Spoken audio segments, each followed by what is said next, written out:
Thank you, Mr. Chair. Ladies and gentlemen of the House, I served on the subcommittee for this bill, and I have very serious concerns. This bill will harm Iowans and their families, people who have suffered and died, or watched their loved ones suffer and die due to exposure to asbestos. One of those Iowans was my dad.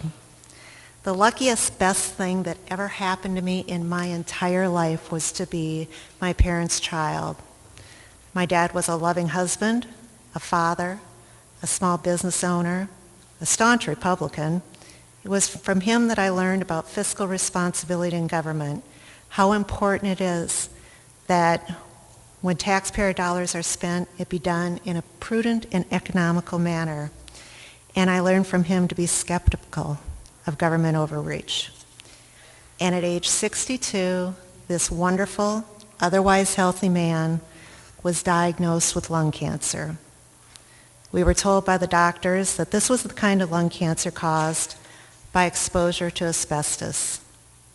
My dad did not know how or when or where he had been exposed to asbestos. And at age 62, he died. He left behind a 62-year-old widow, 3 children, 9 grandchildren. He never met his youngest grandchild, my daughter. He never saw any of his grandchildren's graduations, weddings, or their children. It was and still is a tragedy. I cannot support a law that puts up further roadblocks to Iowans seeking justice after they've been exposed to asbestos. Iowa law already requires plaintiffs in an asbestos action to include in their petition a great deal of specificity, including the specific location and manner of each alleged exposure, the beginning and ending dates of each alleged exposure, the identity of the manufacturer of the specific asbestos product for each exposure, as well as a detailed narrative medical report. We already have in place burdensome requirements for Iowans seeking justice. These requirements are particularly harsh in light of the reality of this disease. Mesothelioma caused by asbestos exposure typically takes 20 to 50 years to develop. It is very rare to have a latency period of less than 15 years, while the longest cases have been around 60 to 70 years. An overwhelming majority of people diagnosed with mesothelioma and other asbestos-related diseases are in their 60s and their 70s. They were typically exposed to asbestos in the workplace as adults, and it took decades for their cancer to develop. Just think about the difficulty of providing that level of specificity for each exposure that occurred 20, 50, 60 years ago. And now this bill would put up additional barriers to justice. A plaintiff would be required to identify each current and past work site. Imagine you worked in construction. Identify each work site from 20, 50, 60 years ago.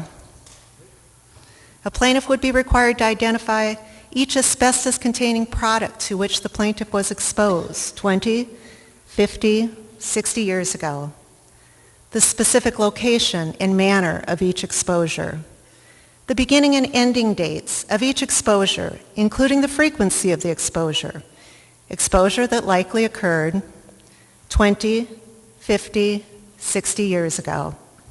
I cannot support a law that puts up more obstacles to Iowans seeking justice after they've been exposed to asbestos. It would be unfair to do so. Additionally, this bill strikes me as a solution in search of a problem. In recent years, there have been a handful of asbestos claims filed in state court. The vast majority of these cases land in federal court in the multi-district litigation. And advocates for this bill will tell you it's about overnaming, that overnaming results in dozens, in some cases hundreds of defendants being named in a single lawsuit. When I asked for examples, I was told of one case that named 37 defendants. one case. It can hardly be said that asbestos claims or overnaming is a major problem in our state. I understand the concerns about naming defendants in civil cases without providing specific information about the connection between the defendant and the plaintiff.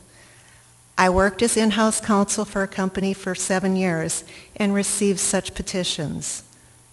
It's frustrating, a distraction, and can be expensive to defend. I get it. But I can assure you that it's far less frustrating, far less of a distraction, far less expensive than the diseases that result from exposure to asbestos for the victims and their loved ones. Between 1999 and 2017, there were 2,765 asbestos-related deaths in Iowa, approximately 150 per year. Each death a tragedy. Let's not unnecessarily add to the tragedy. I urge you all to vote no on this bill. Thank you.